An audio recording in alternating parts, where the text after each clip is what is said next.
आदरणीय राष्ट्रपति जी ने भारत की उपलब्धियों के बारे में, दुनिया की भारत से अपेक्षाओं के बारे में और भारत के सामान्य मानवी का आत्मविश्वास, विकसित भारत बनाने का संकल्प, इन सारे विषयों को लेकर के विस्तार से चर्चा की है। देश को आगे की दिशा भी दिखाई है। आदरणीय राष्ट्रपति जी का अभिभाषण प्रेरक भी था, प्रभावी भी था और हम सब के लिए भविष्य के काम का मार्गदर्शन भी था। मैं आदरणीय राष्ट्रपति जी के उद्बोधन पर धन्यवाद करने के लिए उपस्थित हुआ हूं।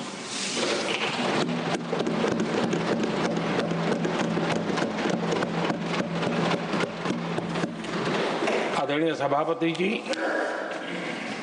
करीब 70 से भी ज्यादा माननीय सांसदों ने अपने बहुमूल्य विचारों से इस आभार प्रस्ताव को समृद्ध करने का प्रयास किया है। यहाँ पक्ष प्रतिपक्ष दोनों तरफ से चर्चा हुई। हर किसी ने अपने अपने तरीके से राष्ट्रपति जी के अभिभाषण को जिसने जैसे समझा वैसे यहाँ समझाया और उन्होंने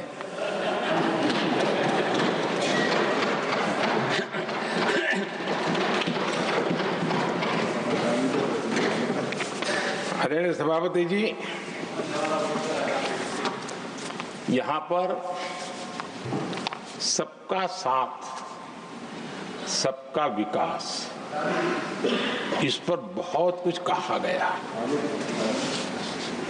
मैं समझ नहीं पाता हूँ कि इसमें कठिनाई क्या है। सबका साथ, सबका विकास, ये तो हम सबका दायित्व है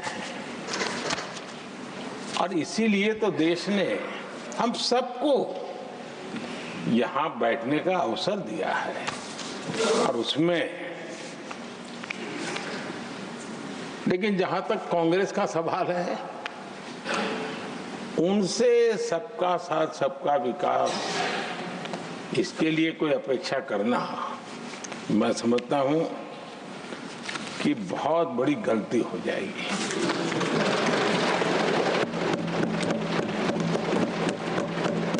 ये उनकी सोच के बाहर है, उनकी समझ के भी बाहर है और उनके रोड मैप में भी ये सूट नहीं करता है,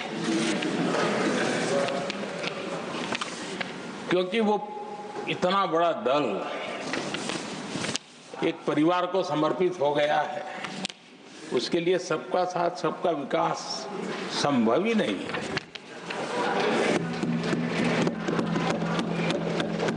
आदरणीय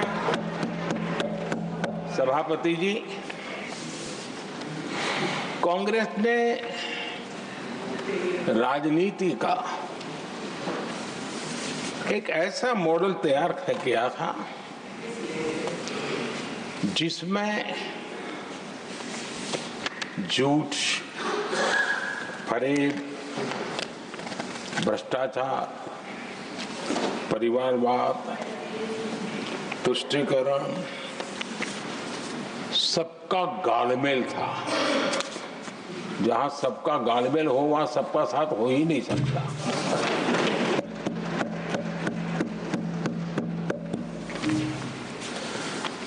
आदरणीय सभापति जी, कांग्रेस के मॉडल में सर्वोपरि है फैमिली फर्स्ट और इसलिए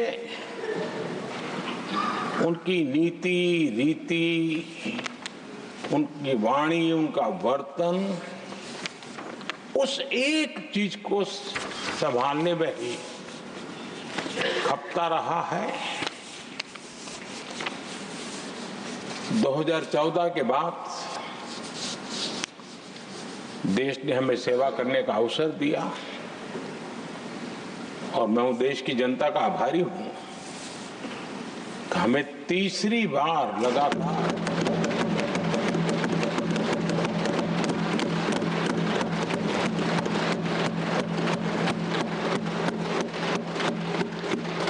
तीसरी बार जनता यहां पहुंचाती है। इतने बड़े देश में इतनी वाइब्रेंट डेमोक्रेसी हो, वाइब्रेंट मीडिया हो, हर प्रकार के बातें बताने की छूट हो, उसके बावजूद भी देश दूसरी बार तीसरी बार हमें सेवा करने का मॉडल बनाती है। इसका कारण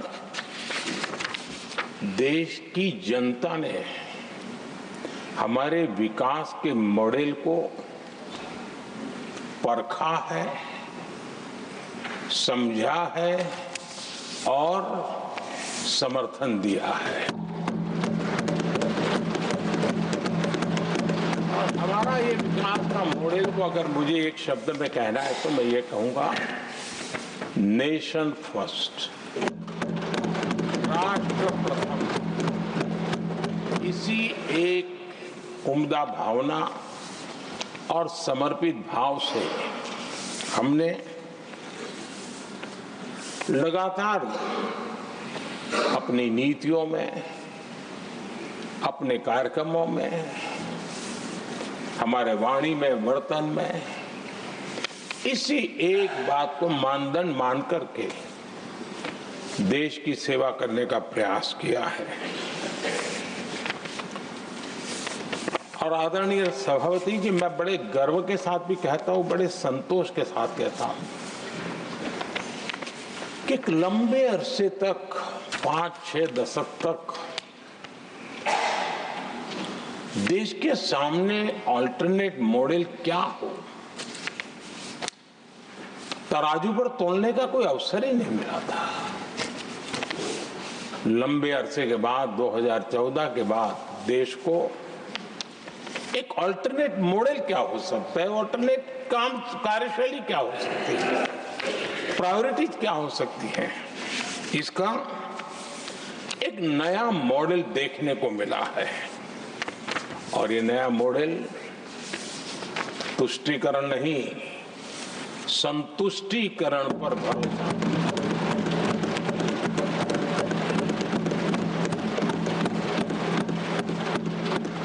पहले के मॉडल में, खास करके कांग्रेस के कालखंड में, तुष्टीकरण, हर चीज में तुष्टीकरण, यही उनका एक प्रकार से औषधि बन गई थी उनकी राजनीति को करने की। और उन्होंने स्वार्थ नीति, राजनीति, देश नीति, सबका एक घोटाला करके रखा हुआ था। तरीका ये होता था कि छोटे तबके को कुछ दे देना और बाकियों को तरसा कर रखना, और जब चुनाव आए तब कहना देखो उनका मिला है, शायद आपको भी मिल जाएगा। और इस प्रकार से झुनझुना बांटते रहना, लोगों के आंखों पर पट्टी बांध करके अपनी राजनीतिक सियासत को चलाए रखना, ताकि चुनाव के समय वोट की खेती हो सके। यही कार्य चलता रहा। आदरणीय सभापति जी, हमारी कोशिश रही है कि भारत के पास जो भी संसाधन है, उन संसाधनों का ऑप्टिमम यूटिलाइजेशन किया जाए।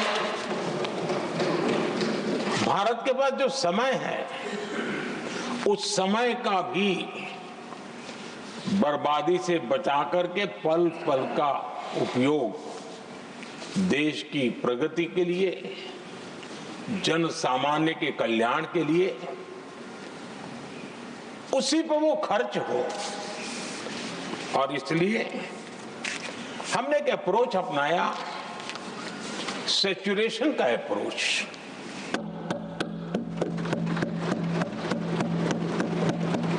पैर उतने ही लंबे करने जितनी चद्दर हो, लेकिन जो योजना बने, जिनके लिए वो योजना बने, उनको वो 100% उसका बेनिफिट होना चाहिए। किसी को दिया, किसी को नहीं दिया, किसी को लटका करके रखा और उसको हमेशा प्रताड़ित करते रखना और उसको निराशा की गर्त में धकेल देना, उन सिचुएशन से हमने बाहर आकर के सैचुरेशन अप्रोच की ओर हमारे काम को आगे बढ़ाया है। बीते दशक में हमने हर स्तर पर सबका साथ, सबका विकास की भावना को जमीन पर उतारा है और वो आज देश में जिस प्रकार से बदलाव नजर आ रहा है, फल के रूप में हम अनुभव करने लगे हैं। हमारे गवर्नेंस का भी मूल मंत्र यही रहा है, सबका साथ, सबका विकास। हमारी ही सरकार ने SC, ST एक्ट को मजबूत बनाकर दलित और आदिवासी समाज के सम्मान और उनके सुरक्षा के संबंध में अपनी प्रतिबद्धता भी दिखाई और हमने उसको बढ़ाया।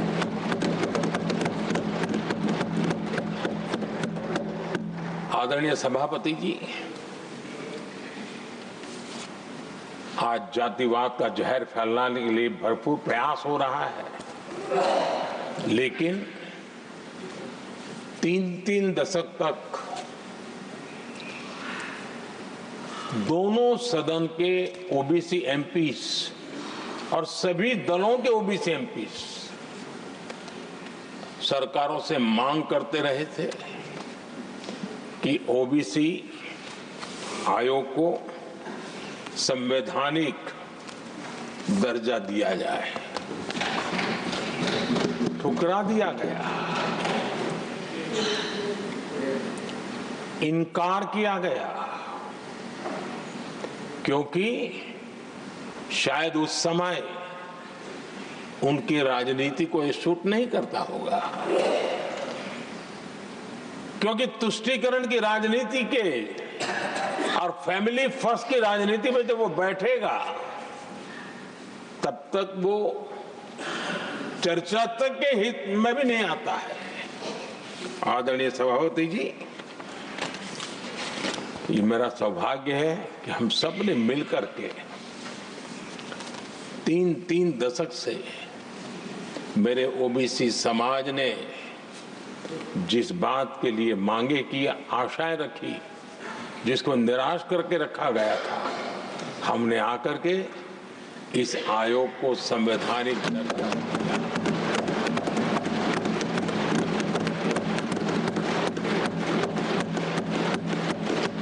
और हमने सिर्फ उनकी मांग पूरी की इतना नहीं, हमारे लिए उनका मान सम्मान भी उतना ही महत्वपूर्ण है, क्योंकि देश के 140 करोड़ देशवासियों को हम जनता जनार्दन के रूप में पूजने वाले लोग हैं। आदरणीय सभापति जी, हमारे देश में जब जब आरक्षण का विषय आया तो उसको एक तंदुरुस्त तरीके से समस्या के समाधान के लिए सत्य को स्वीकार करते हुए करने का प्रयास नहीं हुआ। हर चीज में देश में विभाजन कैसे हो, तनाव कैसे पैदा हो, एक दूसरे के खिलाफ दुश्मनी कैसे पैदा हो, वही तरीके अपनाए गए। देश आजाद होने के बाद जब जब ये प्रयास हुए हैं, इसी तरीके से हुए हैं। पहली बार हमारी सरकार ने एक ऐसा मॉडल दिया और सबका साथ सबका विकास के मंत्र की प्रेरणा से दिया कि हमने सामान्य वर्ग के गरीब को 10% आरक्षण दिया, बिना तनाव के, बिना किसी का छीन करके। और जब ये निर्णय किया तो एससी समुदाय ने भी उसको स्वागत किया, एसटी समुदाय ने भी स्वागत किया, ओबीसी समुदाय ने भी स्वागत किया। किसी को भी पेट में दर्द नहीं हुआ, क्योंकि इतना बड़ा निर्णय, लेकिन करने का तरीका था सबका साथ सबका विकास, और तब जाकर के बहुत ही स्वस्थ शांत तरीके से पूरे राष्ट्र ने इस बात को स्वीकार किया। आदरणीय सभापति जी, हमारे देश में दिव्यांगों की कभी सुनवाई जितनी मात्रा में होनी चाहिए थी नहीं हुई।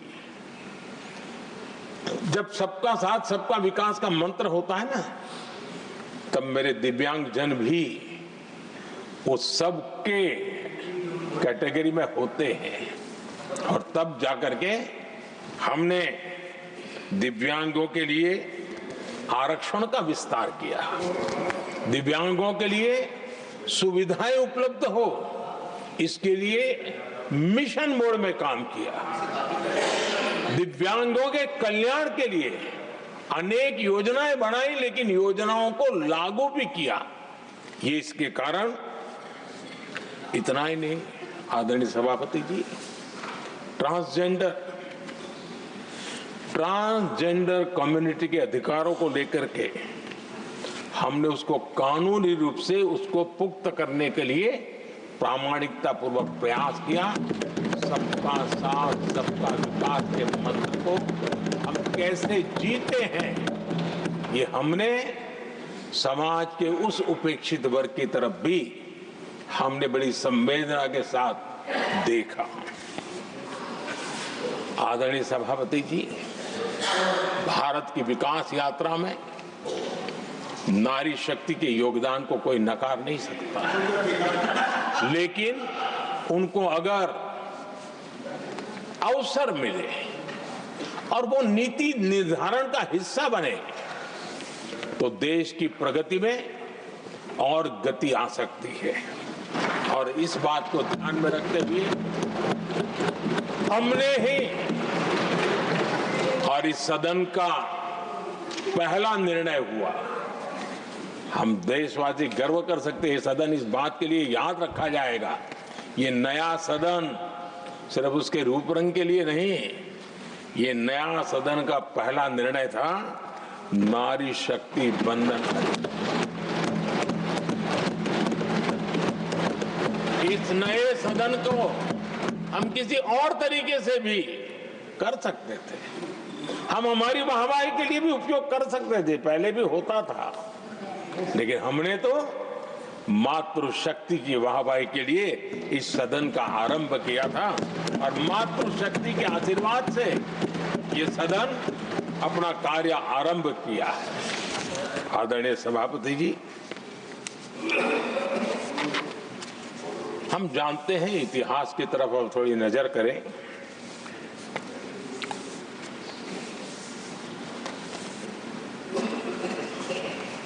यानी मैं कह रहा हूं इसलिए नहीं,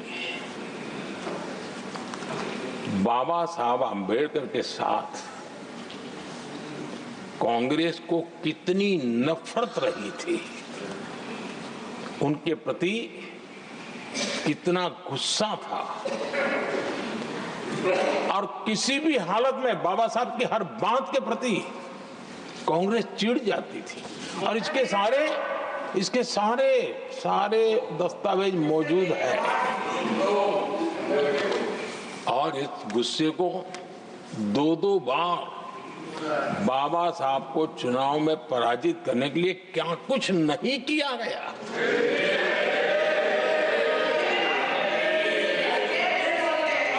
कभी भी बाबा साहब को कभी भी बाबा साहब को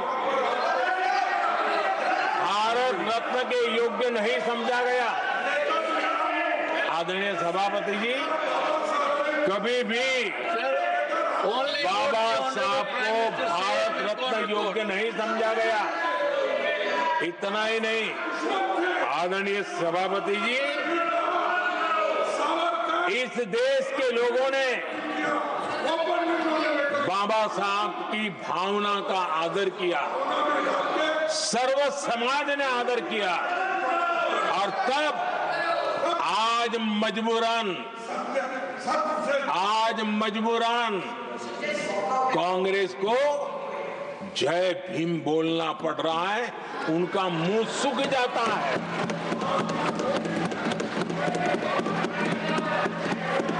और आदरणीय सभापति जी, ये कांग्रेस भी रंग बदलने में बड़ी माहिर लग रही है। इतनी तेजी से अपना नकाब बदल देते हैं, ये इसमें साफ साफ नजर आ रहा है। आदरणीय सभापति जी, आप कांग्रेस का अध्ययन करेंगे तो कांग्रेस की राजनीति, जैसे हमारा मूल मंत्र रहा सबका साथ सबका विकास, वैसा उनका हमेशा रहा कि दूसरे की लकीर छोटी करना।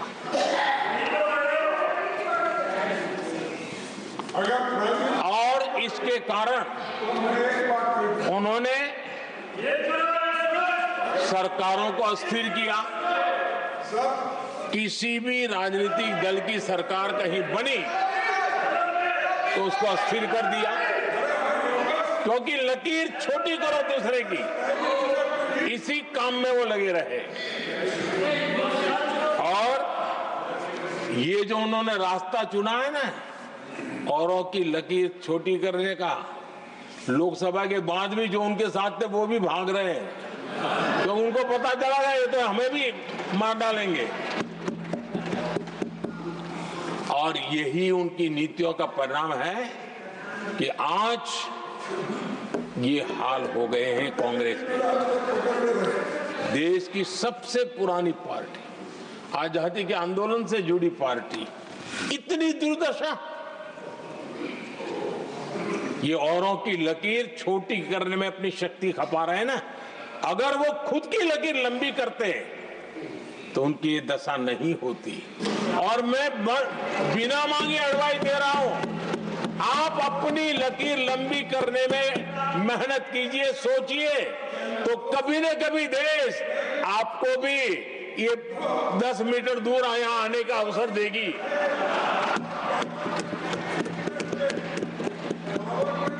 आदरणीय सभापति जी, बाबा साहब ने SC/ST समुदाय की बुनियादी चुनौतियों को बहुत बारीकी से समझा था, बहुत गहराई से समझा था, और खुद भुक्तभोगी थे, इसलिए एक दर्द भी था, पीड़ा भी थी, और समाज का कल्याण करने की एक जज्बा भी था। और बाबा साहब ने SC/ST समुदाय के आर्थिक उन्नति के लिए एक स्पष्ट रोडमैप देश के सामने प्रस्तुत किया था, उनकी बातों में प्रस्तुत होता था। और बाबा साहब ने एक बहुत महत्वपूर्ण बात कही थी, मैं उनका कोट पढ़ना चाहता हूं। बाबा साहब ने कहा था, भारत एक कृषि प्रधान देश है, लेकिन दलितों के लिए ये आजीविका का मुख्य साधन बन ही नहीं सकता। ये बाबा साहब ने कहा था।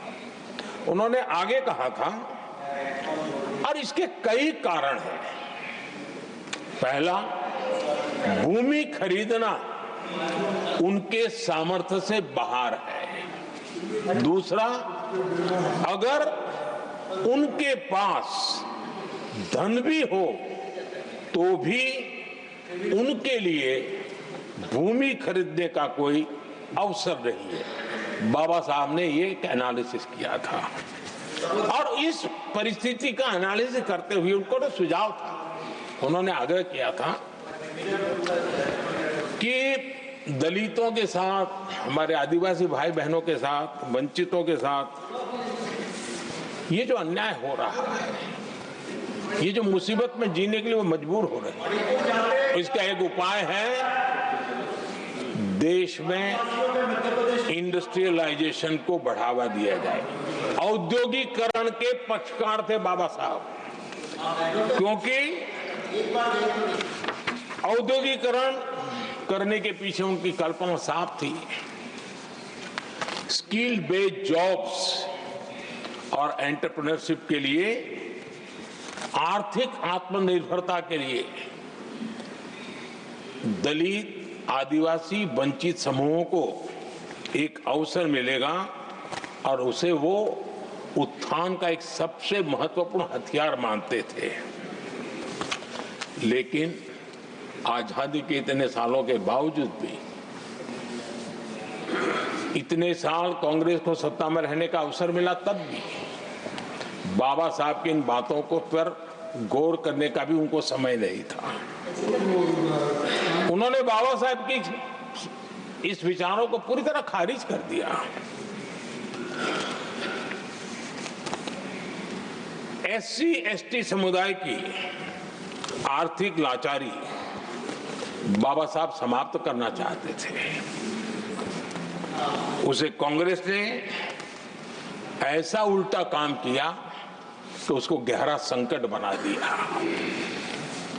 आदरणीय सभापति जी, 2014 में हमारी सरकार ने इस सोच को बदला और हमने प्राथमिकता देते हुए स्किल डेवलपमेंट, फाइनेंशियल इंक्लूजन और इंडस्ट्रियल ग्रोथ पर हमने जोर दिया।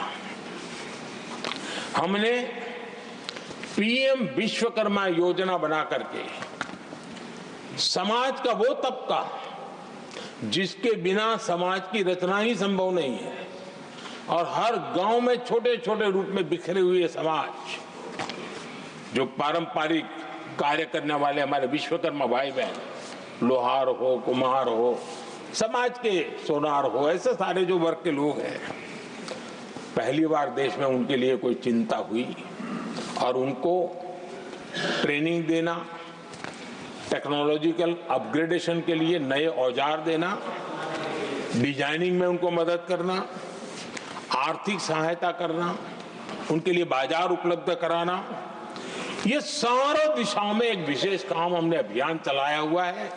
और समाज का ये वर्ग है जिसकी तरफ किसी ने ध्यान नहीं दिया, और समाज नियंत्रण में जिसका महत्वपूर्ण रोल है, उस विश्वकर्मा समाज की हमने चिंता।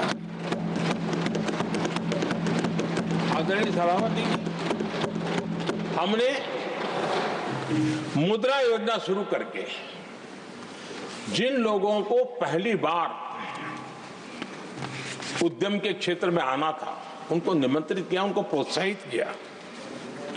बिना गारंटी को लोन देने का एक बहुत बड़ा अभियान हमने चलाया, ताकि समाज में ये बहुत बड़ा समुदाय है जो आत्मनिर्भरता के अपने सपने को पूरा कर सके, और उसमें बहुत बड़ी सफलता मिली।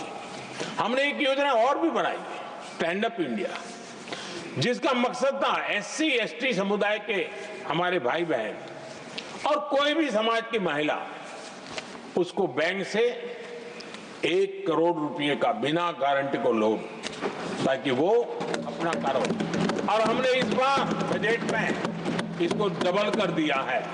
और मैंने देखा है कि लाखों ऐसे नौजवान इस वंचित समुदाय से, या लाखों बहनें आज मुद्रा योजना के द्वारा अपना कारोबार करना शुरू किया है, और खुद को तो रोजगार पाया ही, लेकिन उन्होंने किसी एक दो और लोगों को भी रोजगार दिया है। आदरणीय सभापति जी, हर कारीगर का सशक्तिकरण, हर समुदाय का सशक्तिकरण और जो बाबा साहब का सपना था उसको पूरा करने का काम मुद्रा योजना के माध्यम से हमने किया है। आदरणीय सभापति जी, जिसको किसी ने नहीं पूछा उसको मोदी पूजता है।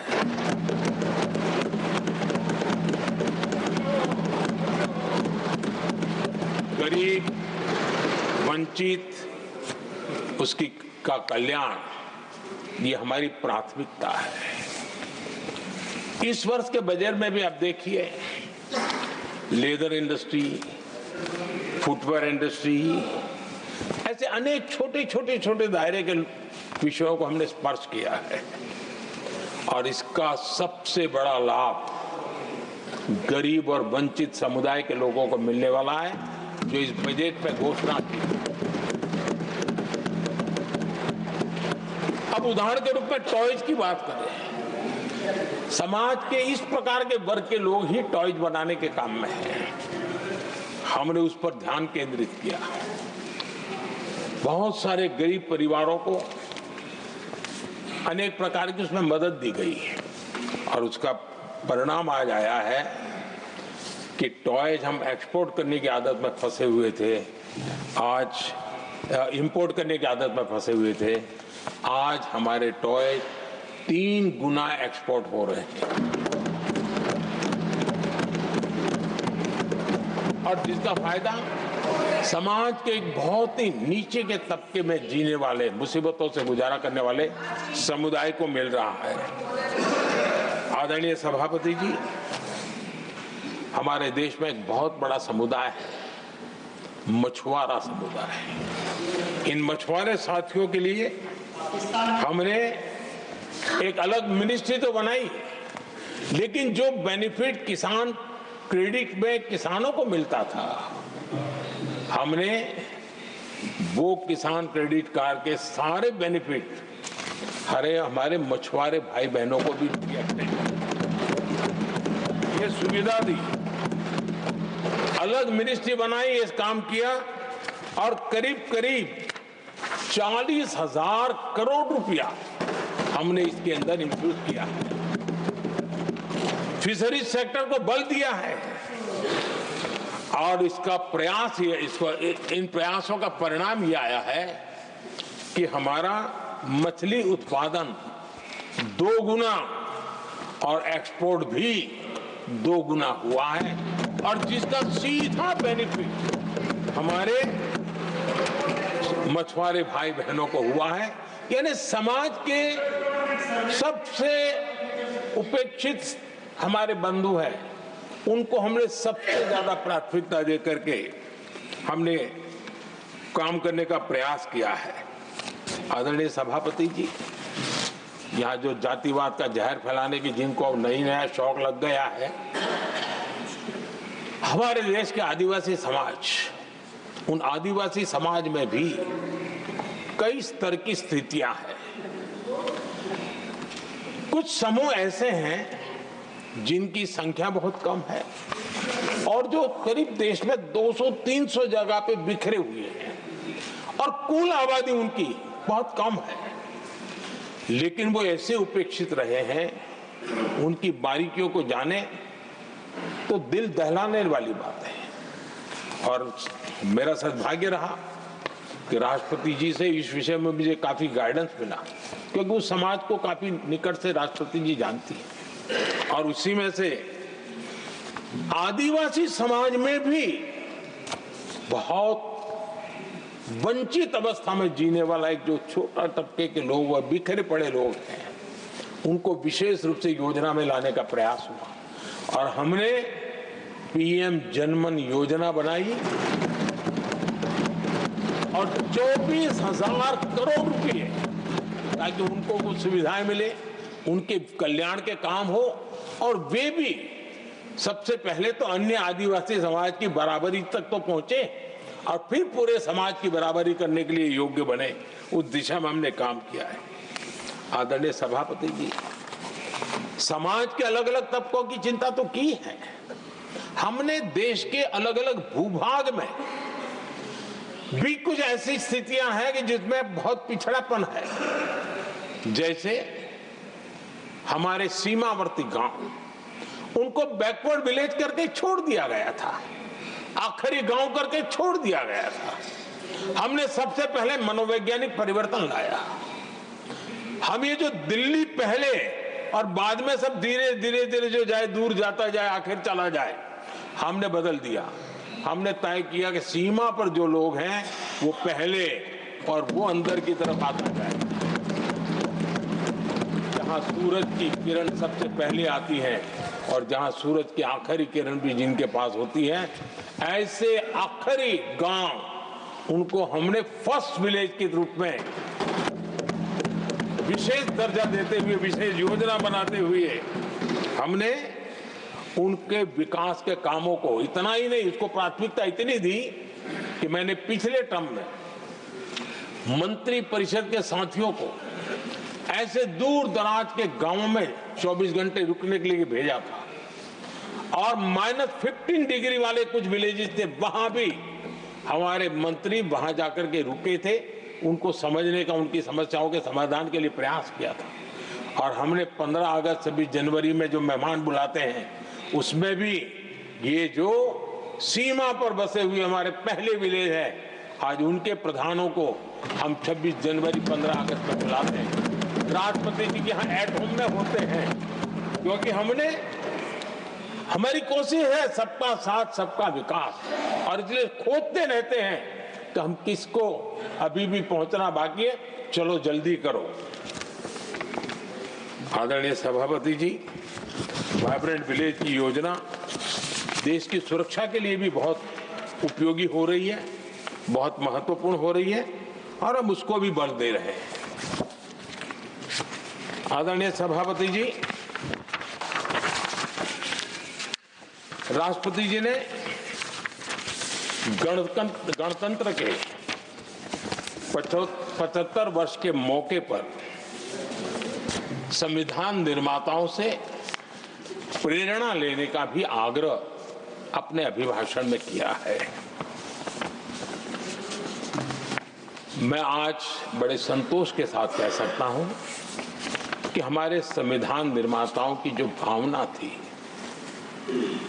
उसी का आदर करते हुए, उसी से प्रेरणा लेते हुए हम आज आगे बढ़ रहे हैं।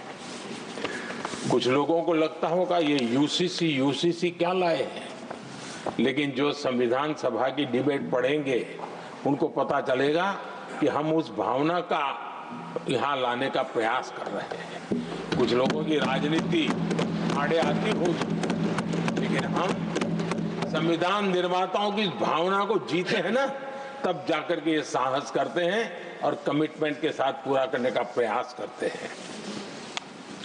आदरणीय सभापति जी, संविधान निर्माताओं का आदर करना चाहिए था।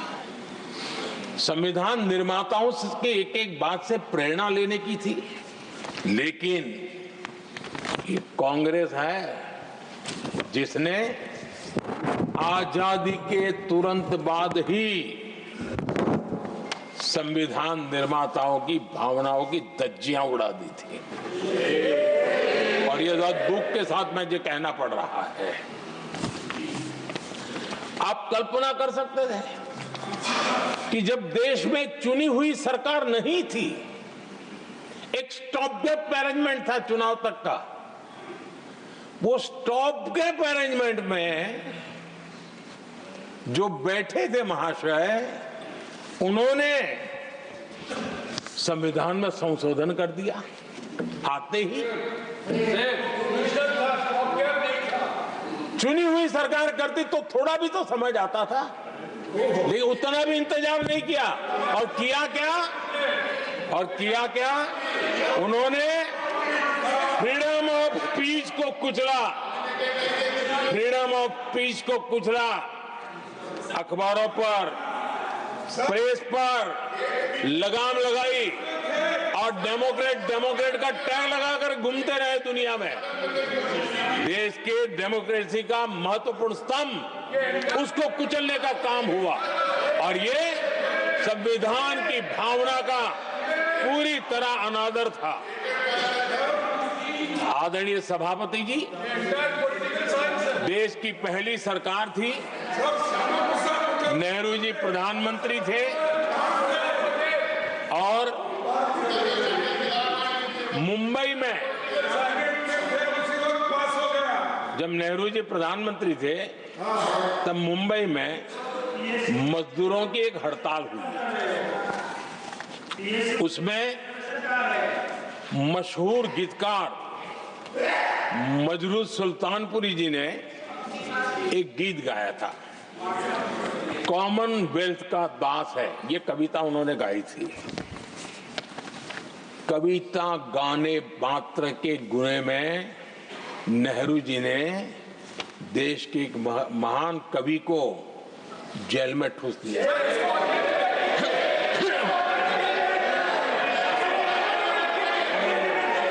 मशहूर एक्टर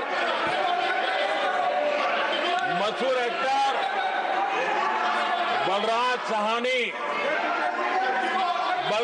साहनी जी सिर्फ एक जुलूस में शामिल हुए थे, आंदोलन करने वालों के जुलूस में शामिल हुए थे, इसलिए बलराज साहनी जी को जेल में बंद कर दिया गया। आदरणीय सभापति जी, लता मंगेशकर जी के भाई हृदयनाथ मंगेशकर जी ने वीर सावरकर पर एक कविता स्वरबद्ध करके आकाशवाणी पर प्रस्तुत करने का योजना बनाई। इतने मात्र पर हृदयनाथ मंगेशकर जी को आकाशवाणी से हमेशा के लिए बाहर कर दिया गया। आदरणीय सभापति जी, इसके बाद देश ने इमरजेंसी का भी दौर देखा है। आदरणीय सभापति जी, इस देश ने इमरजेंसी का भी दौर देखा है। संविधान की किस प्रकार से कुचला गया, संविधान के स्पिरिट को किस प्रकार से रौंदा गया और वो भी सत्ता सुख के लिए किया गया, ये देश जानता है। और इमरजेंसी में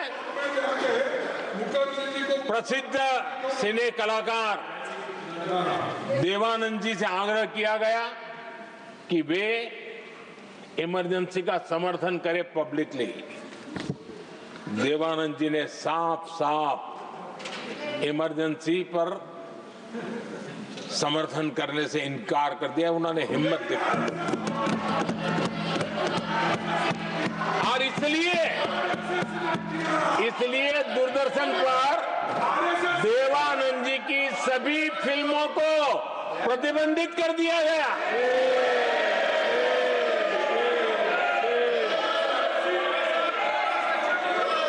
आदरणीय सभापति जी, ये संविधान की बातें करने वाले लोग, उन्होंने सालों से संविधान को अपने जेब में रखा है, उसी का एक परिणाम है। संविधान का सम्मान नहीं किया है। आदरणीय सभापति जी किशोर कुमार जी, उन्होंने कांग्रेस के लिए गाना गाने से मना किया।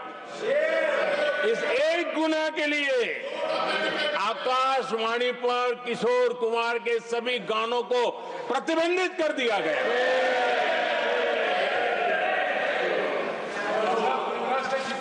आदरणीय सभापति जी, मैं इमरजेंसी के उन दिनों को भूल नहीं सकता और शायद आज भी वो तस्वीरें मौजूद है। ये जो लोकतंत्र की बातें करते हैं, मानव गरिमा की बातें करते हैं और बड़े बड़े भाषण देने के लिए शौकीन लोग हैं। आपातकाल में जॉर्ज फर्नांडिस समेत देश के महानुभावों को हथकड़ियां पहनाई गई थी, जंजीरों से बांधा गया था। संसद के सदस्य, देश के गणमान्य नेता,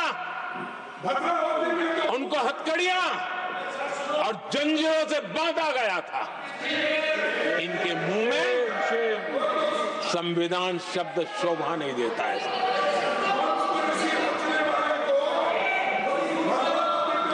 आदरणीय सभापति जी, सत्ता सुख के लिए, शाही परिवार के अहंकार के लिए इस देश के लाखों परिवारों को तबाह कर दिया गया, देश को जेल खाना बना दिया गया।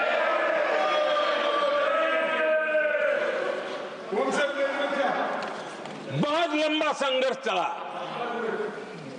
ये अपने आप को बहुत बड़ा तीसमार खा मारने वालों को जनता जनार्दन की ताकत को स्वीकार करना पड़ा, घुटने टेकने पड़े और देश में जनता जनार्दन के सामर्थ्य से इमरजेंसी हटी। ये भारत के लोगों की रगों में जो लोकतंत्र है ना, उसी का परिणाम था।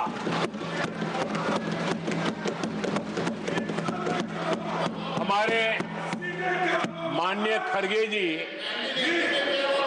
आपके सामने बढ़िया बढ़िया शेर सुनाते रहते हैं और उनका शौक है शेर सुनाने का, और सभापति जी आप भी बड़ा मजा लेते हैं।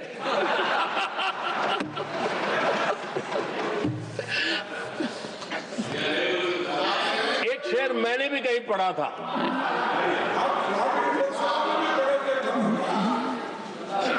तमाशा करने वालों को क्या खबर,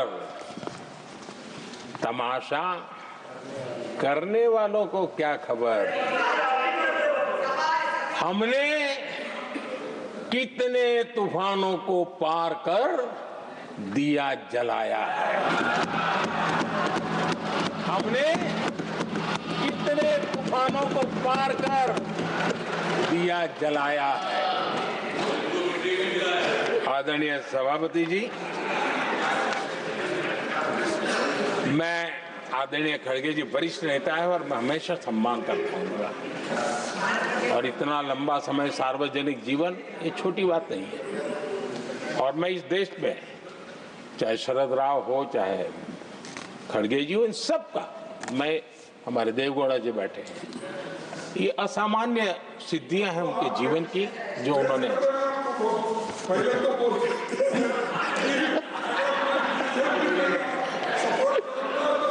ऐसा है खड़गे जी, आपको आपके घर में तो ये बातें सुनने को नहीं मिलेगी, नहीं बताऊंगा।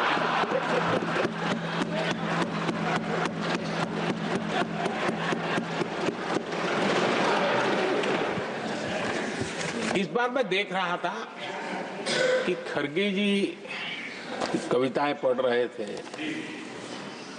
लेकिन जो बातें बता रहे थे, और आपने बड़ा सही पकड़ा था कि जरा बताओ तो सही भी ये कविता है कब की है? उनको पता था, सभापति जी उनको पता था ये कविता कब की है। भीतर कांग्रेस की दुर्दशा का इतना दर्द पड़ा था, लेकिन वहां हालत यह है कि बोल नहीं सकते, तो उन्होंने सोचा ये अच्छा मंच है, यही बोल दें, और इसलिए उन्होंने नीरज की कविता के माध्यम से उनके घर के हालत यहां प्रस्तुत किए। आदरणीय सभापति जी, जो आज के लिए सही है, खड़गे जी को मैं आज वही कवि नीरज जी की कुछ पंक्तियां सुनाना चाहता हूं।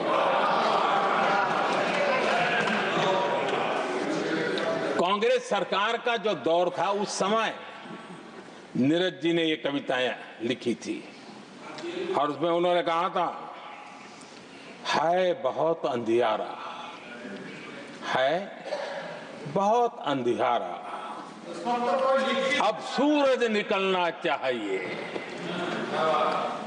अब सूरज निकलना चाहिए। जिस तरह से भी हो ये मौसम बदलना चाहिए, जिस तरह से भी हो ये मौसम बदलना चाहिए। नीरज जी ने कांग्रेस के उस कालखंड में ये कविता कही। 1970 में जब कांग्रेस, अरे चारों तरफ कांग्रेस ही कांग्रेस का राज चलता था, उस समय नीरज जी का एक और कविता संग्रह प्रकाशित हुआ था, फिर दीप जलेगा। हरिवंश जी तो अभ्यासु हैं तो उनको भली भांति पता है। उस समय उनका यह संग्रह प्रसिद्ध हुआ था, फिर दीप जलेगा।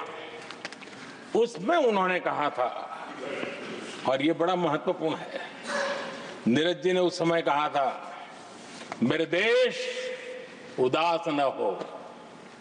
नीरज जी ने अपनी कविता में कहा था, मेरे देश उदास न हो, फिर दीप जलेगा, तिमिर ढलेगा। और हमारा सद्भाग्य देखिए, हमारे प्रेरणा पुरुष अटल बिहारी वाजपेयी जी ने भी 40 साल पहले कहा था,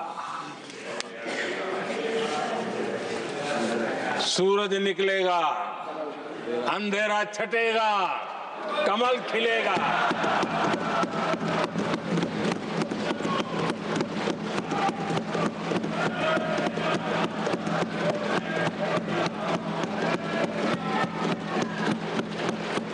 आदरणीय नीरज जी ने कहा था, जब तक कांग्रेस का सूरज चमकता रहा, देश ऐसा ही अंधेरे में रहता रहा। कई दशक तक ऐसे ही हाल बने रहे।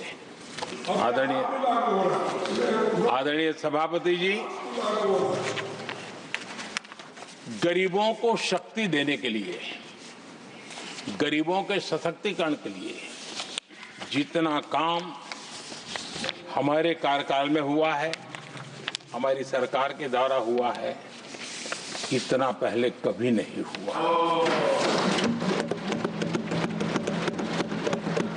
गरीबों का सशक्तिकरण और गरीब ही गरीबी को परास्त करे, उस दिशा में हमने योजनाओं को आकार दिया। और मुझे मेरे देश के गरीबों पर भरोसा है, उनके सामर्थ्य में भरोसा है। अगर अवसर मिल जाए ना तो वो हर चुनौतियों को पार कर सकता है। और गरीब ने करके दिखाया, योजनाओं का लाभ लेते हुए, अवसरों का फायदा उठाते हुए, सशक्तिकरण के माध्यम से 25 करोड़ गरीबी को परास्त करने में सफल। 25 करोड़ लोगों को गरीबी से बाहर निकालना है, हमारे लिए गर्व का विषय है कि हमने एक बहुत बड़ा काम किया है।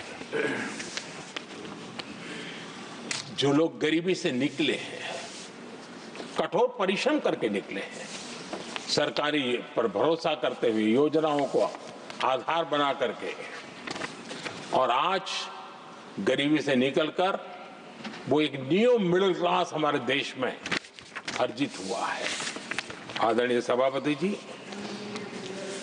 मेरी सरकार इस न्यू मिडिल क्लास और मिडिल क्लास के साथ डट करके खड़ी है और बहुत कमिटमेंट के साथ हम खड़े हैं। हमारी न्यू मिडिल क्लास और मिडिल क्लास की आकांक्षाएं आज देश के लिए गति देने वाली शक्ति है। हमारे देश की एक नई ऊर्जा है, देश की प्रगति का सबसे बड़ा आधार है। हम मिडिल क्लास के, न्यू मिडिल क्लास के सामर्थ्य को बढ़ाना चाहते हैं। हमने मिडिल क्लास के लिए एक बहुत बड़े हिस्से को टैक्स में इस बजट में जीरो कर दिया है।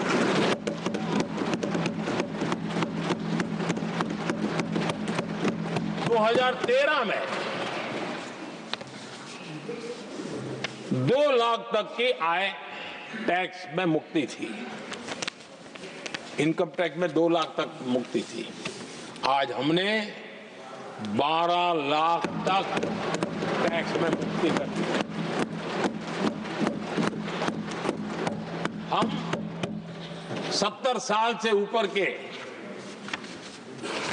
किसी भी वर्ग के क्यों न हो, किसी भी समाज से क्यों न हो, उनको आयुष्मान योजना का लाभ देकर के,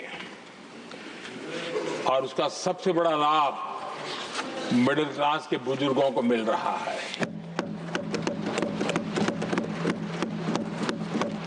आदरणीय सभापति जी, हमने देश में 4 करोड़ घर बनाकर हमारे देशवासियों को दिए, जिसमें से 1 करोड़ से ज्यादा घर शहरों में बने हैं।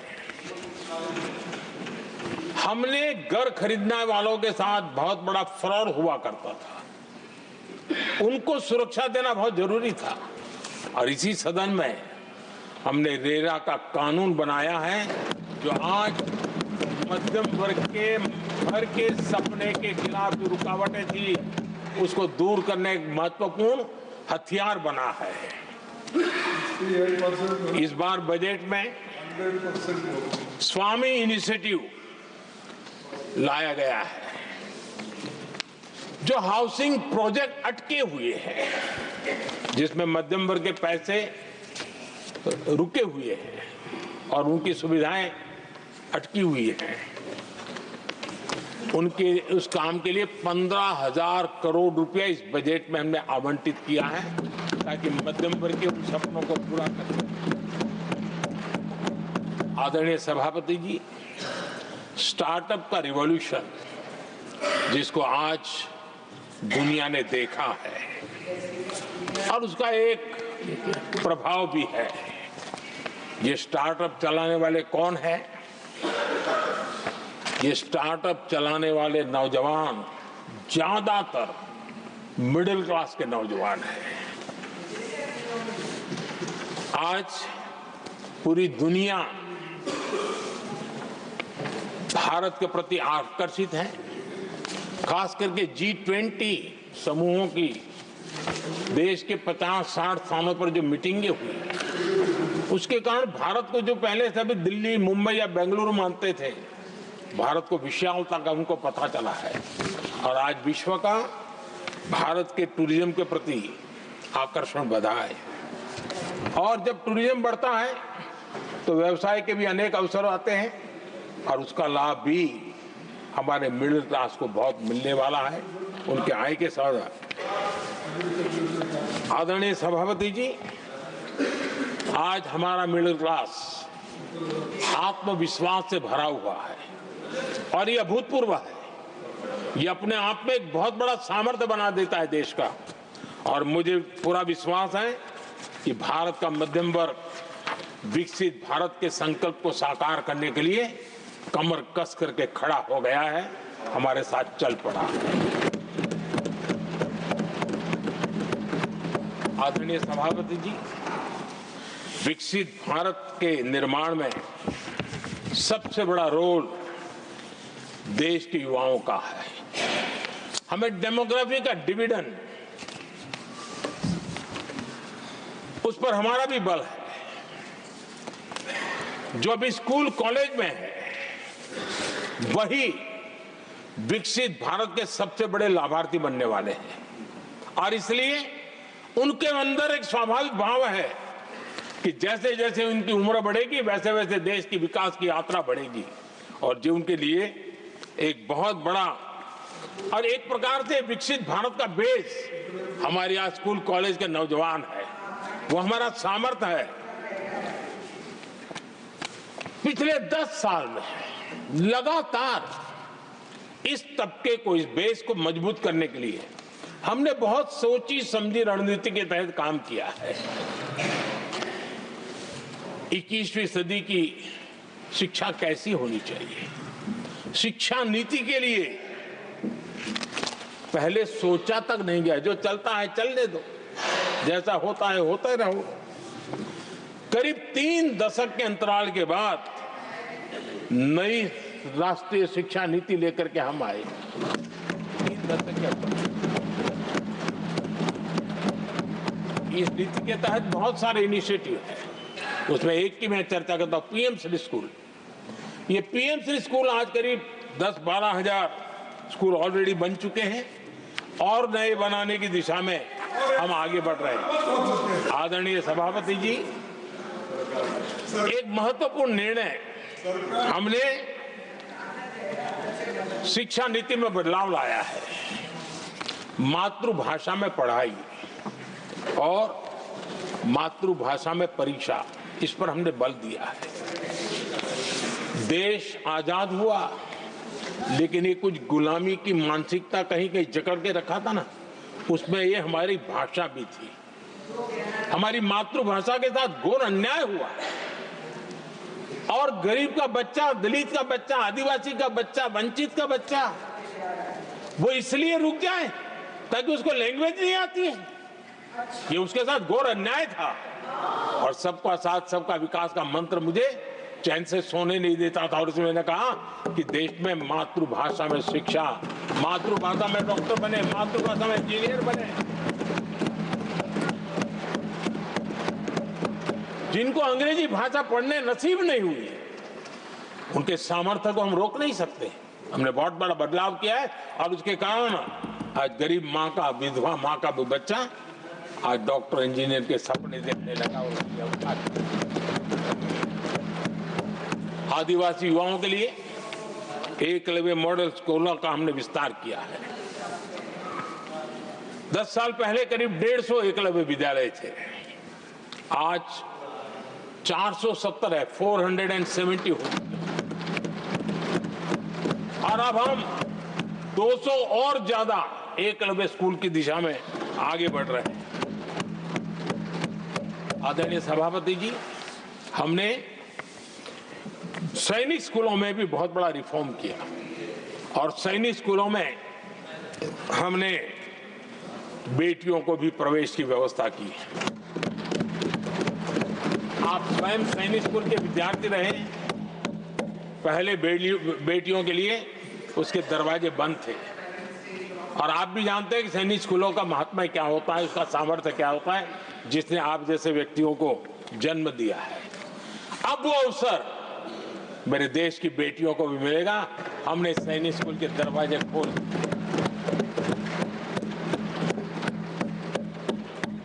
और अभी हमारी सैकड़ों बेटियां देशभक्ति के इस माहौल में अपनी पढ़ाई कर रही हैं और देश के लिए जीने का जज्बा सहज रूप से उनके भीतर पनप रहा है। आदरणीय सभापति जी, युवाओं के ग्रूमिंग में एनसीसी की बहुत बड़ी भूमिका है। हम में से जो भी एनसीसी के संपर्क में रहा है उसे मालूम है कि उस उम्र में और उस कालखंड में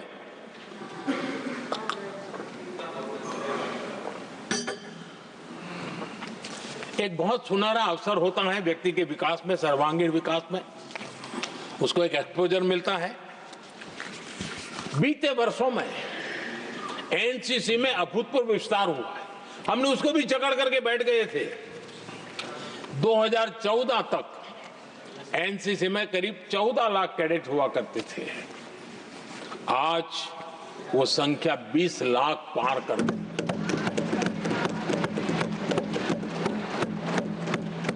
आदरणीय सभापति जी, देश के युवाओं में जो उमंग है, उत्साह है, नया कुछ कर गुजरने की इच्छा है, रूटीन काम से भी हटकर के कुछ करने का उनका इरादा है, ये साफ नजर आता है। जब मैंने स्वच्छ भारत अभियान चलाया, मैंने देखा कि आज भी कई शहरों के नौजवानों की टोलियां अपने तरीके से, स्वयं प्रेरणा से स्वच्छता के अभियान को आगे बढ़ा रही है। कोई झुग्गी झोपड़ी में जाकर के शिक्षा के लिए काम कर रहे हैं, कई नौजवान कुछ न कुछ कर रहे हैं।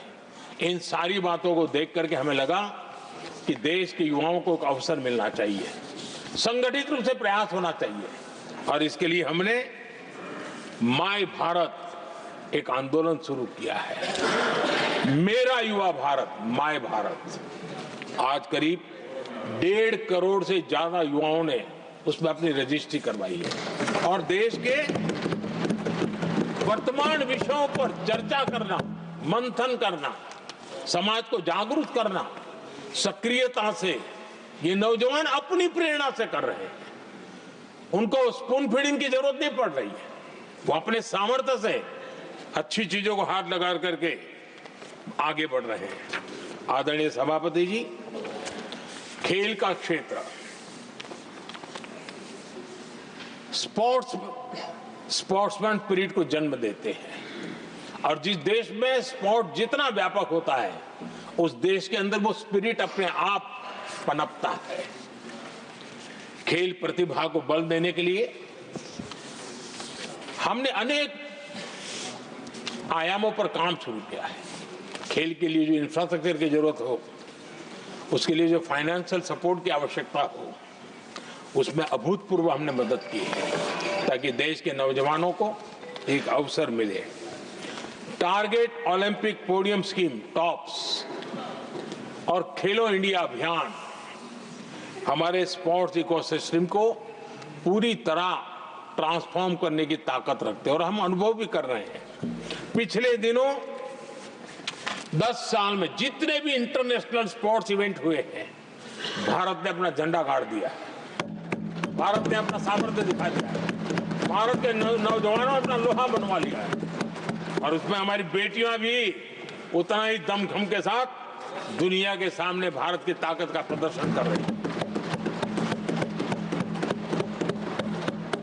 आदरणीय सभापति जी, किसी भी देश को विकासशील से विकसित की जो यात्रा होती है उसमें जन कल्याण के कामों का अपना महत्व है, लोक कल्याण के कामों का अपना महत्व है, लेकिन इंफ्रास्ट्रक्चर एक बहुत बड़ा कारण होता है, बहुत बड़ी ताकत होता है और विकासशील से विकसित की यात्रा इंफ्रास्ट्रक्चर से गुजरती है और हमने इंफ्रास्ट्रक्चर का महत्व को समझा है और हमने इस पर बल दिया है। और जब इंफ्रास्ट्रक्चर की बात होती है तो ये भी जरूरी है कि वो समय सर पूरे हो, जिसकी हम कल्पना करें, योजना करें, आवश्यकता समझे, लेकिन लटके रहे तो उसका फायदा नहीं मिलता है, उससे टैक्सपेयर का पैसा भी बर्बाद होता है और देश उस लाभ से वंचित रह जाता है, अनेक सालों तक इंतजार करता है, उसका बहुत बड़ा भारी नुकसान होता है जिसको शब्दों में गिना नहीं जा सकता है। कांग्रेस के कालखंड में अटकाना, भटकाना, लटकाना ये उनका कल्चर बन गया और उसके कारण ये राजनीति का हिस्सा था। किस प्रोजेक्ट को करने देना, नहीं करने देना, उसमें राजनीतिक तराजू रहता था। सबका साथ सबका विकास का मंत्र नहीं होता था। एक भी नहीं होना। इस कांग्रेस कल्चर से मुक्ति पाने के लिए हमने एक प्रगति नाम की व्यवस्था बनाई और उस नियमित रूप से मैं स्वयं इस प्रगति प्लेटफॉर्म के माध्यम से इंफ्रास्ट्रक्चर का प्रोजेक्ट्स का डिटेल मॉनिटरिंग करता हूं। कभी ड्रोन से भी उस एरिया की वीडियोग्राफी और लाइव इंटरेक्शन करता हूं, काफी मैं उसमें इन्वॉल्व रहता हूं। करीब करीब 19 लाख करोड़ रुपए के ऐसे जो प्रोजेक्ट अटके पड़े हुए थे किसी न किसी कारण से, राज्य और केंद्र का कोऑर्डिनेशन नहीं होगा, एक डिपार्टमेंट का दूसरे डिपार्टमेंट से कोऑर्डिनेशन नहीं होगा, फाइलों में कहीं लटका पड़ा होगा, इन सारी चीजों का रिव्यू करता हूं और ऑक्सफोर्ड यूनिवर्सिटी ने उस पर अध्ययन किया प्रगति के हमारे इनिशिएटिव पर और बहुत बड़ा उसने अच्छा रिपोर्ट दिया है और उसमें उसने एक बहुत बड़ा सुझाव दिया है। उसने कहा प्रगति के इनिशिएटिव के बारे में कहा है। उन्होंने कहा प्रगति के अनुभवों से सीखते हुए अन्य विकासशील देशों के पास भी इंफ्रास्ट्रक्चर के विकास में क्रांति लाने का एक मूल्यवान अवसर है। ये प्रगति को सभी डेवलपिंग कंट्रीज के लिए उन्होंने ये सुझाव दिया। पहले काम कैसे होते थे, मैं तथ्यों के साथ कोई उदाहरण देना चाहता हूं ताकि पता चले कि कैसे देश को नुकसान किया गया है। मैं ये नहीं कह रहा हूं हर एक ही व्यक्ति ने जानबूझ के किया होगा, लेकिन कल्चर डेवलप हो गया और उसका परिणाम हुआ। अब देखिए उत्तर प्रदेश में हम एग्रीकल्चर, किसान, भाषण तो बहुत बढ़िया दे देते हैं, अच्छा लगता है, भड़काने का काम करने में क्या जाता है, कुछ इन्वेस्टमेंट तो है ही नहीं, भड़काते रहो दुनिया को, कोई काम तो करना नहीं है। उत्तर प्रदेश में कृषि के लिए एक अहम योजना थी, सरयू नहर परियोजना। सरयू नहर परियोजना 1972, सोचिए साहब, 1972 में स्वीकृत हुई थी, 5 दशक तक लटकी रही। 1972 में जिस योजना को सोचा गया, योजना बनी, फाइल पे स्वीकृत हो चुकी, 2021 में हमने आकर के इसको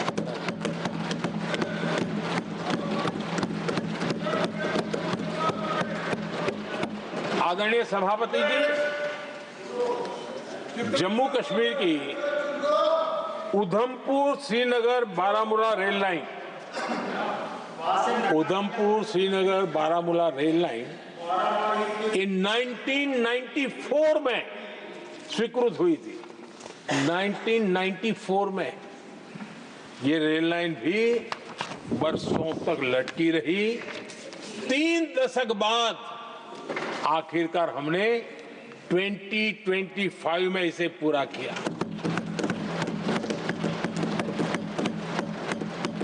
आदरणीय सभापति जी, ओडिशा की Haridaspur Paradip rail line, Haridaspur Paradip rail line 1996 में स्वीकृति हुई थी। ये भी बरसों तक अटकी रही और ये भी 2019 में हमारे कार्यकाल में पूरी हुई।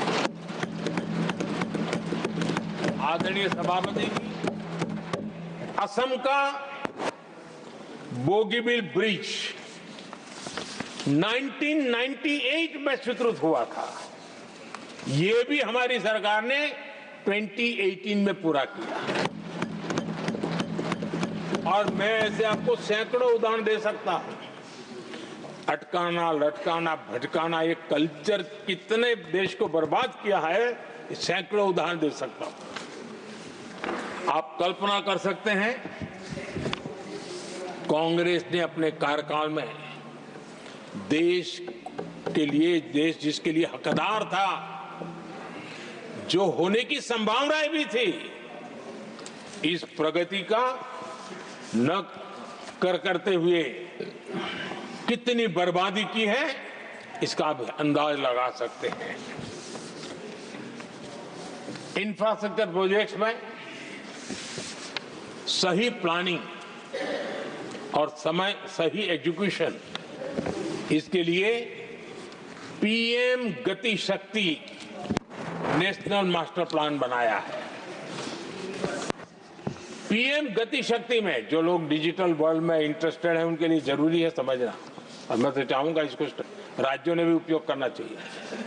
पीएम गति शक्ति प्लेटफॉर्म में 1600 डेटा लेयर्स हैं हमारे देश के अलग अलग कामों के, और निर्णय प्रक्रिया को तेज करते हैं, सरल करते हैं, और उसको लागू करने में भी बहुत तेजी से उसको लागू किया जा सकता है।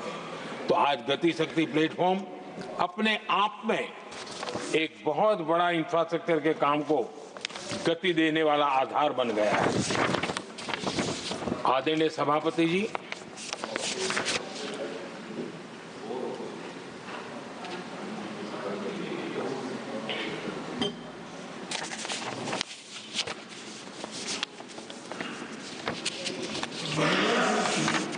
आज के नौजवानों को ये जानना बहुत जरूरी है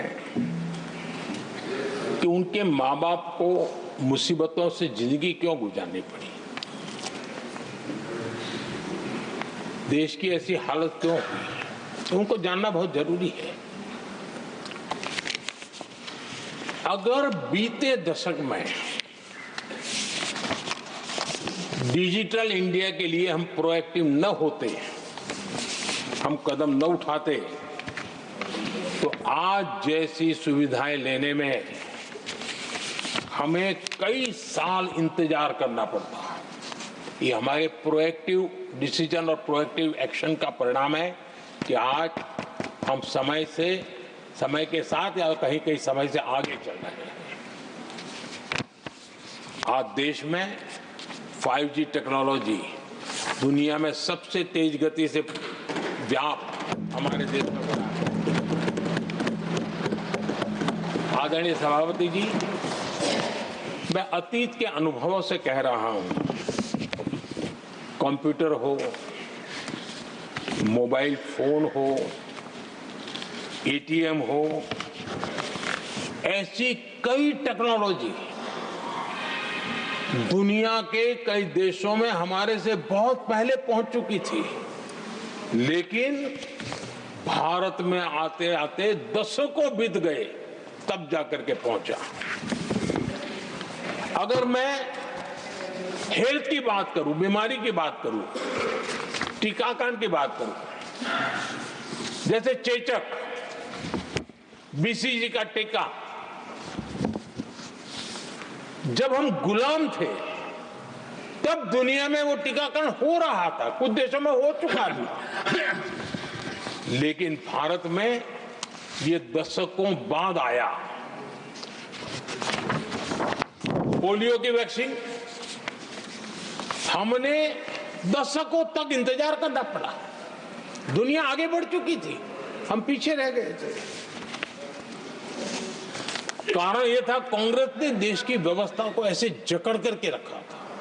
उनको लगता था सारा ज्ञान सरकार में जो बैठे हैं उन्हीं को है, वही सब कर लेंगे, और उसी का एक परिणाम था लाइसेंस परमिट राज। मैं देश के नौजवानों को कहूंगा, लाइसेंस परमिट राज का कितना जुल्म था, देश विकास नहीं कर सकता था, और लाइसेंस परमिट राज यही कांग्रेस की पहचान बन गई थी। आदरणीय सभापति जी, कंप्यूटर का जब शुरुआती दौर था तो कंप्यूटर को इंपोर्ट करना चाहता है तो उसके लिए लाइसेंस लेना होता था कंप्यूटर लाने के लिए, और कंप्यूटर लाने के लाइसेंस पाने में भी सालों लग जाते थे।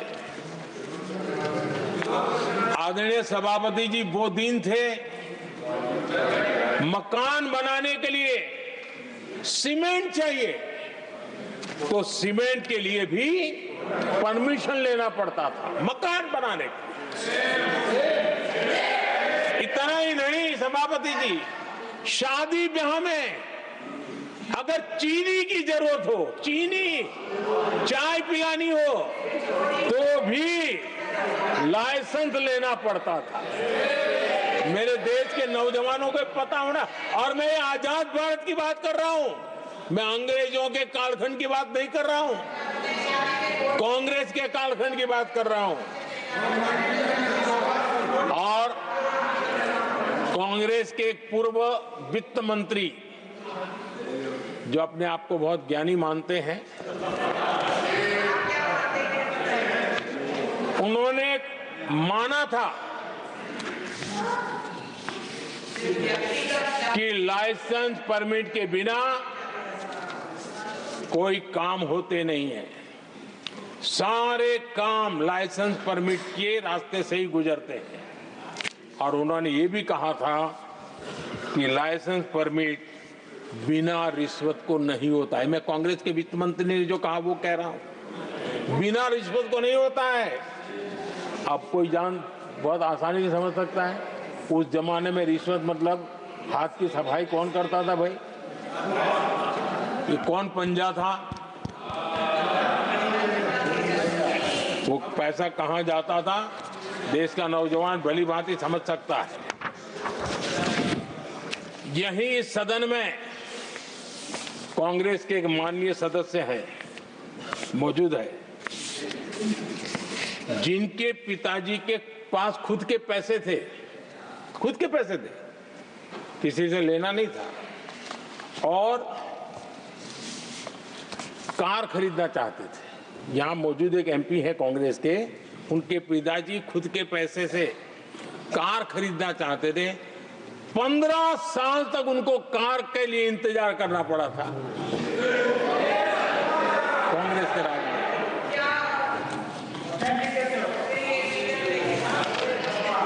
आदरणीय सभापति जी, हम सब जानते हैं स्कूटर लेना हो तो बुकिंग करवा के पैसा देना, 8-8, 10-10 साल एक स्कूटर खरीदने में लग जाता था।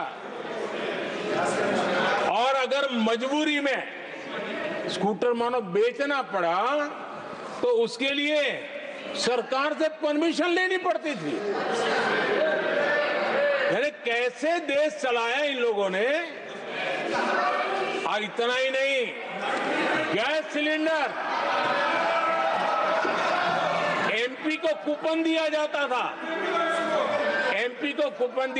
था, कि तुम इलाके में 25 लोगों को गैस कनेक्शन दे सकते हो। गैस सिलेंडर के लिए कतार लगती थी। टेलीफोन कनेक्शन, नाक को दम आ जाता था टेलीफोन कनेक्शन के लिए।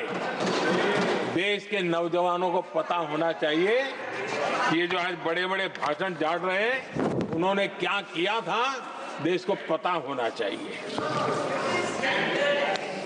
आदरणीय सभापति जी, ये सारी पाबंदियां और लाइसेंस राज की नीतियों ने भारत को दुनिया की सबसे धीमी आर्थिक वृद्धि दर में धकेल दिया। लेकिन क्या आप जानते हैं, इस कमजोर वृद्धि दर को, इस विफलता को दुनिया में किस नाम से कहने की शुरुआत हो गई? हिंदू रेट ऑफ ग्रोथ कहने लगे।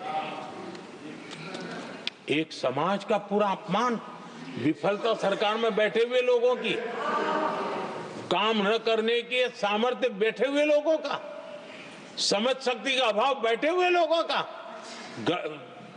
दिन रात भ्रष्टाचार में डूबे हुए लोगों का, और गाली पड़ी एक बहुत बड़े समाज को, हिंदू ग्रेट ऑफ ग्रोथ।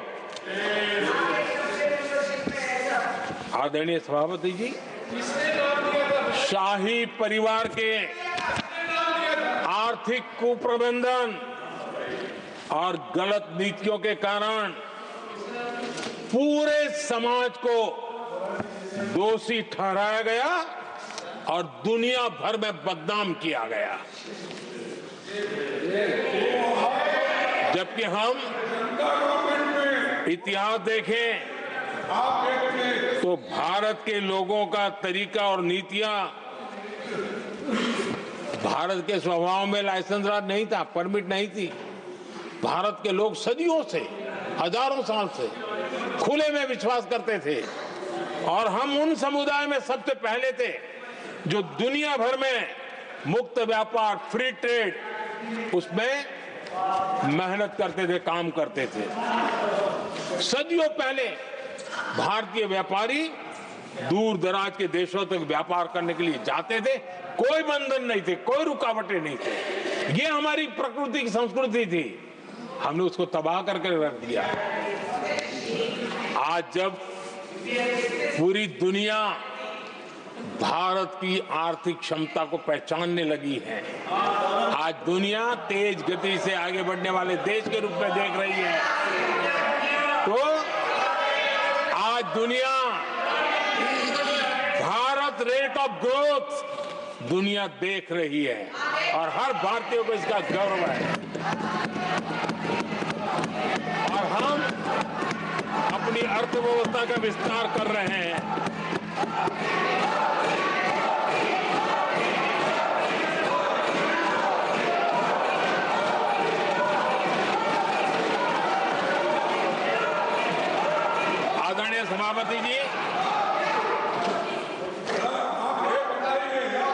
आदरणीय सभापति जी, कांग्रेस के पंजे से मुक्त होकर आप देश चैन की सांस ले रहा है और ऊंची उड़ान भी भर रहा है।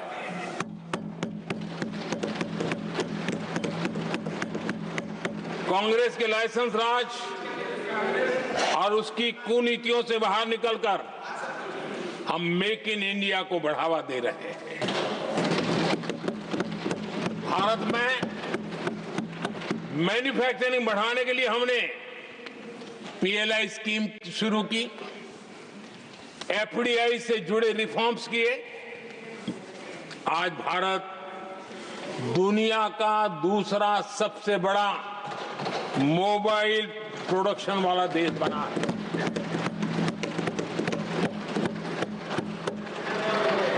पहले हम ज्यादातर फोन बाहर से इंपोर्ट कर रहे थे, अब हमारी पहचान एक मोबाइल एक्सपोर्टर के रूप में बनी है। आदरणीय सभापति जी, आज भारत की पहचान डिफेंस मैन्युफैक्चरिंग की बनी है। 10 साल में हमारा डिफेंस प्रोडक्ट्स 10 गुना एक्सपोर्ट बढ़ा है। 10 साल में 10 गुना बढ़ा है। आदरणीय सभापति जी, भारत में सोलर मॉड्यूल मैन्युफैक्चरिंग भी 10 गुना बढ़ गए हैं। आज हमारा देश दुनिया का दूसरा सबसे बड़ा स्टील प्रोड्यूसर देश है। 10 सालों में हमारा मशीनरी और इलेक्ट्रॉनिक एक्सपोर्ट तेजी से आगे बढ़ा है। बीते 10 सालों में भारत का टॉयज एक्सपोर्ट 3 गुना से ज्यादा बढ़ गया है। इन्हीं 10 सालों में एग्रो केमिकल एक्सपोर्ट भी बढ़ा है। कोरोना के कालखंड में हमने 150 से ज्यादा देशों को वैक्सीन और दवाइयां सप्लाई की। मेड इन इंडिया,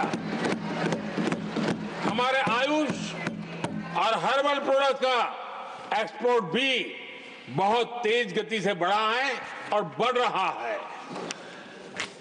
आदरणीय सभापति जी,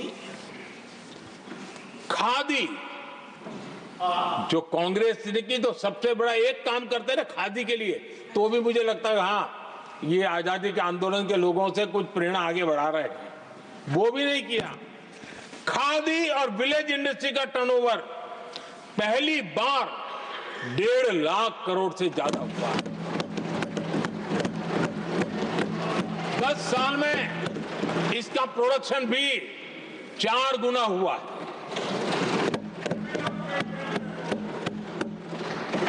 इस सारी मैन्युफैक्चरिंग का बहुत बड़ा लाभ हमारे एमएसएमई सेक्टर को मिला है। इससे देश में बड़ी संख्या में रोजगार के अवसर तैयार हुए हैं। आदरणीय सभापति जी, हम सभी जनता के प्रतिनिधि हैं। हम जनता जनार्दन के सेवक हैं। जनप्रतिनिधि के लिए देश और समाज का मिशन ही सब कुछ होता है और सेवा व्रत लेकर के ही जनप्रतिनिधियों के लिए काम करना उनका दायित्व होता है। आदरणीय सभापति जी, देश की हम सभी से अपेक्षा है कि हम विकसित भारत को आत्मसात करने के लिए कोई कमी हमारी तरफ से नहीं रहनी चाहिए। हम सबका सामूहिक दायित्व होना चाहिए। ये देश का संकल्प है। ये किसी सरकार का संकल्प नहीं है, किसी व्यक्ति का संकल्प नहीं है, 140 करोड़ देशवासियों का संकल्प है। और सभापति जी, मेरे शब्द लिख करके रखिए, जो लोग विकसित भारत के संकल्प से अपना को अछूता रखेंगे, देश उनको अछूता कर देगी। हर हर किसी को जुड़ना पड़ेगा। अब बच करके नहीं रह सकते, क्योंकि भारत का मिडिल क्लास, भारत का नौजवान पूरी ताकत के साथ देश को आगे बढ़ाने में जुट चुका है। और इसलिए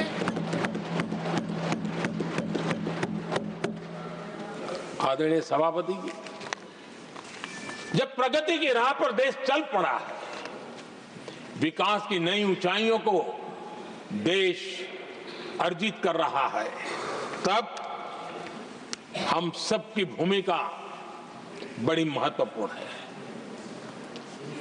सरकारों में विरोध होना लोकतंत्र का स्वभाव है, नीतियों का विरोध होना लोकतंत्र का जिम्मेवारी भी है, लेकिन घोर विरोधवाद, घोर निराशावाद और अपनी लकीर लंबी नहीं करनी, दूसरी लकीर को छोटा करने की कोशिशें विकसित भारत में रुकावट बन सकती है।